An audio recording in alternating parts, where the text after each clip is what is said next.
Today, we're addressing a sudden shutdown issue on an iPhone 7 Plus that necessitates data recovery. The customer had previously sought assistance from the Apple Store and other technicians who attempted to resolve the problem by replacing the battery and screen, but to no avail. Our initial step involves connecting the iPhone to a USB reader to assess its current draw. The USB reader registers 0.2 amps, confirming the functionality of the charging port and related charging ICs.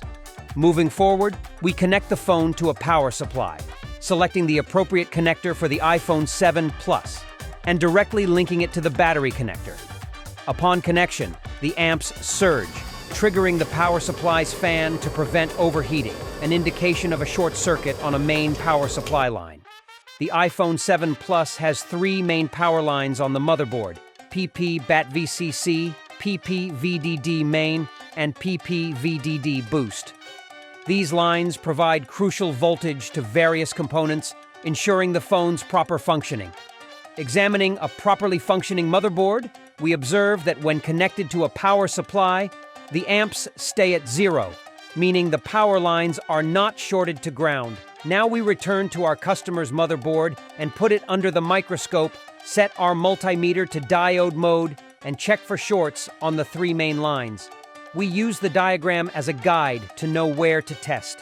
We first check VDD main,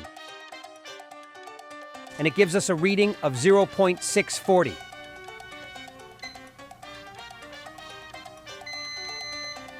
Then we check PP-BAT on the battery connector, and it gives us a reading of 0.4122.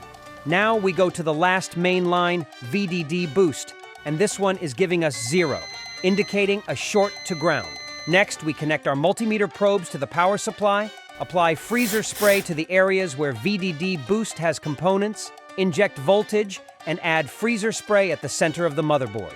Everything melts evenly. We repeat the process on the upper part of the motherboard, and we see this area melts right away.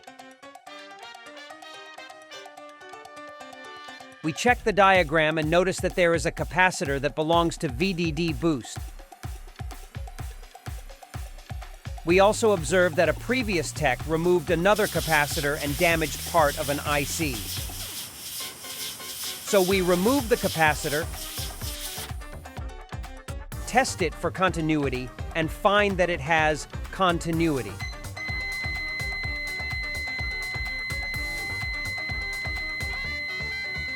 A good capacitor can't have continuity.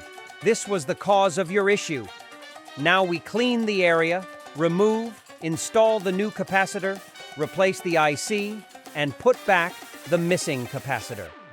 Finally, we boot the phone, connect it to the charger, and as you can see, it is now working. Explore the world of cell phone repair at Cell Phone Repair Academy. Whether you're a beginner or an experienced technician, our courses such as Master Cell Phone and Tablet Repair Training and in-depth micro-soldering curriculum cater to all levels.